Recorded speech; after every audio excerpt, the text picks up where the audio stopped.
बंगाल की खाड़ी का अपवाह तंत्र। चंबल नदी, बनास नदी, साबरमती नदी और काली सिंध नदी। नमस्कार दोस्तों, आप देख रहे हैं वीडियो नगर। तो चलिए शुरू करते हैं आज की वीडियो। चंबल नदी, इसका जो उद्गम स्थल है वो मध्य प्रदेश में महू नामक स्थान है। मानपुरा जानपावा की पहाड़ियों से होता है। यहाँ पे इसका जो उद्गम स्थल है, उद्गम स्थल समुद्र तल से जो ऊंचा है वो 930 मीटर है। वेदों में इसे चरमवती नदी के नाम से भी जाना जाता है। इसका जो अन्य नाम है कामधेनु, नित्यावाही और बारामासी नदी भी है। चंबल नदी का जो अन्य नाम है। प्रकृति है इस नदी की जो वर्ष भर बहने वाली नदी है। राजस्थान में सबसे लंबी नदी है, वो कौन सी नदी है? चंबल नदी है। राजस्थान में इसका प्रवेश चित्तौड़गढ़ के चौरासीगढ़ नामक स्थान से होता है। कहाँ पे होता है? चित्तौड़गढ़ के चौरासीगढ़ नामक स्थान पे इसका प्रवेश होता है राजस्थान में। इस स्थान से ये राजस्थान में प्रवेश कर जाती है। बहाव की इसकी जो दिशा है वो दक्षिण से उत्तर की ओर है। इस नदी की जो विशेषता है, सर्वाधिक सतही जल वाली नदी है और सर्वाधिक अवनालिका अपरदन करने वाली नदी कौन सी है? चंबल नदी है। चंबल नदी पूर्व से मिलने वाली जो नदियां हैं इसमें पार्वती, परवन, नीमचा, काली सिंध और कुनेरा नदी क्या इसमें पूर्व से मिलने वाली नदियां हैं। यहाँ पे जैसे पार्वती नदी है, सीप नदी है, यमुना नदी है, ये सभी इसमें पूर्व से मिलने वाली नदियां हैं। पश्चिम दिशा से मिलने वाली नदियां बनास, बामनी, मेज नदी है। कौन कौन सी नदियां हैं? मेज नदी है, बनास है, वे क्या है? पश्चिम दिशा से चंबल नदी में मिलती हैं।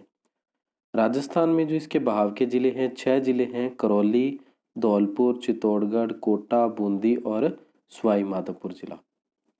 इसकी कुल लंबाई है 965 किलोमीटर है और राजस्थान में केवल 135 किलोमीटर लंबाई है चंबल नदी की। राज्य जिनसे होकर यह बहती है मध्य प्रदेश, राजस्थान और उत्तर प्रदेश में से होकर चंबल नदी गुजरती है। नदी का जो समापन है मुरादगंज के पास यमुना नदी में ये मिल जाती है।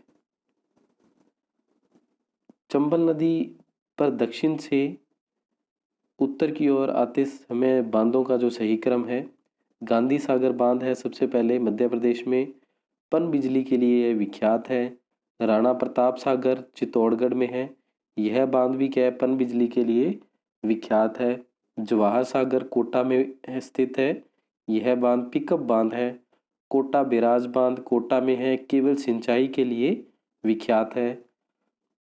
कोटा बैराज बांध से पूर्व व पश्चिम दिशा से नहरें निकाली गई हैं। इस बांध की पश्चिम नहरों से राजस्थान की सिंचाई व पूर्वी नहरों से मध्य प्रदेश को सिंचाई होती है। चंबल नदी का सहायक नदियों के साथ संगम होता है, वो चंबल और काली सिंध का निनेरा कोटा में होता है। चंबल और पार्वती का पालिया कोटा में। चंबल और ब्राह्मणी नदी का भैंसरोडगढ़ चित्तौड़गढ़ में। चंबल और बनास नदी का रामेश्वर सवाई माधोपुर में होता है। चंबल नदी की जो सहायक नदियां हैं इनको याद करने के लिए आपको एक ट्रिक बता दें। आप गंभीर के पानी में आकर चाय बना बतावें।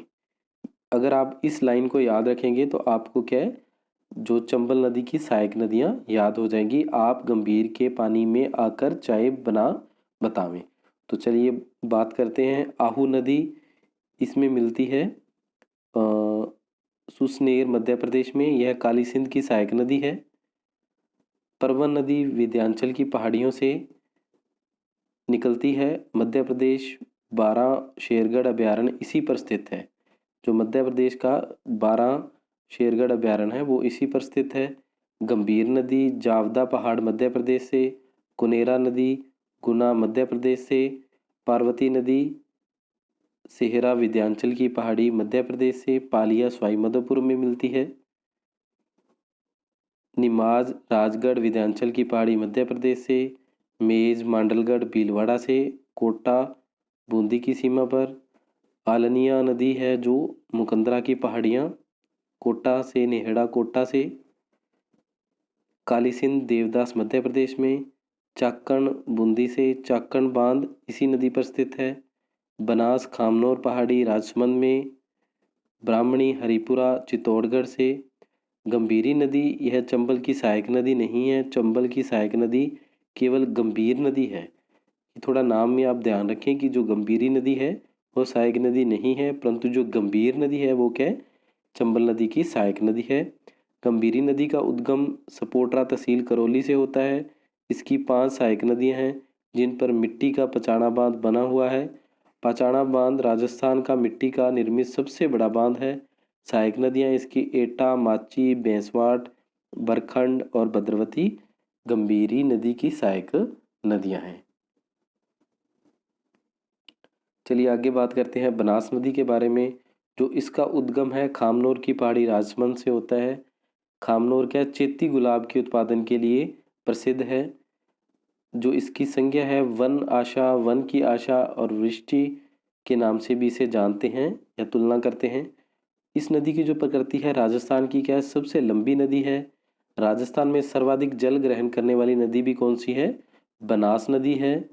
राजस्थान की एकमात्र नदी जो पूर्ण रूप से सर्पाकार के रूप में बहती है कौन सी है, बनास नदी है। समापन इसका रामेश्वर सवाई माधोपुर के पास चंबल नदी में हो जाता है। इस पे जो बांध बना हुआ है बिसलपुर बांध है। इसकी जो कुल लंबाई है 480 किलोमीटर है। बहाव के जिले हैं राजसमंद, अजमेर और टोंक, सवाई माधोपुर, भीलवाड़ा और चित्तौड़गढ़ है। ये क्या है, अपनी बनास नदी आपको मैप के द्वारा बताई गई है। इसमें जो मिलने वाली नदियां हैं उनको भी बताया गया है। बिजरवाल है, अचरोल है, आगे में नाल नदी है, गंभीर नदी है। आयड़ सभ्यता भी क्या है, इसी नदी बनास नदी के किनारे पनपी थी। चलिए आगे देखते हैं। बनास नदी की जो सहायक नदी है उनको याद करने के लिए ट्रिक है, आखा मामा को डाक से मत बुलाओ। आखा मामा को डाक से मत बुलाओ। तो आयाड़ नदी है, गोगुंदा की पहाड़ियों से निकलती है उदयपुर में, फिर मिल जाती है किसमें, बनास नदी में मिलती है ये। खारी बिजरवाल पहाड़ी राजसमंद से। मानसी नदी किशनगढ़ की पहाड़ी अजमेर से निकलती है। और मोरेल चैनपुर की पहाड़ी जयपुर से। कोठारी दिवेरी पहाड़ी राजसमंद से निकलती है। डाई नसीराबाद अजमेर से निकलती है। काली सील सपोटरा करौली से। मैनाल भीलवाड़ा से। बांडी नदी अजमेर से निकल कर क्या है, बनास नदी में मिल जाती हैं। ये सभी जो नदियां हैं क्या है, बनास नदी की सहायक नदियां हैं। सवाई माधोपुर में मोरेल बांध मोरेल नदी पर बना हुआ है। आयाड़ को उदय सागर झील के पहले आयाड़ और बाद में क्या कहते हैं, बेड़ेच नदी कहते हैं। आगे बात कर लेते हैं अपने साबरमती नदी के बारे में। तो इसका उद्गम क्या है, कोटड़ा पहाड़ी उदयपुर से है। उद्गम स्थल पर इसका नाम वाकल है। यह राजस्थान में केवल 40 किलोमीटर बहती है। यह राजस्थान की अपेक्षा गुजरात की सर्वाधिक या सबसे महत्वपूर्ण नदी है। साबरमती आश्रम अहमदाबाद इसी नदी पर बना हुआ है। गुजरात की सबसे प्रदूषित नदी है कौन सी है, साबरमती नदी है। अपना जल अरब सागर में ले जाती है, अर्थात यह खंबात की खाड़ी में गिरती है। इसकी जो सहायक नदियां हैं हाथीमती, मधुमती, मशान, सेई, ये चारों नदियां मिलकर साबरमती नदी का क्या है, निर्माण करती है। आगे बात कर लेते हैं पश्चिमी बनास नदी पे। तो इसका उद्गम क्या है, नया सहरा सिरोही से होता है। महत्वपूर्ण तथ्य है इसके बारे में क्या है, गुजरात का औद्योगिक शहर दीसा इसी नदी के किनारे स्थित है। तो चलिए दोस्तों, अगर आप हमारे चैनल पर पहली बार आए हैं तो इसे सब्सक्राइब ज़रूर कर लें। हम आपके लिए रोज़ाना ऐसी ही वीडियो लेके आते हैं और इस वीडियो के प्रति अब अगर आपके कोई सुझाव हैं तो ज़रूर दें।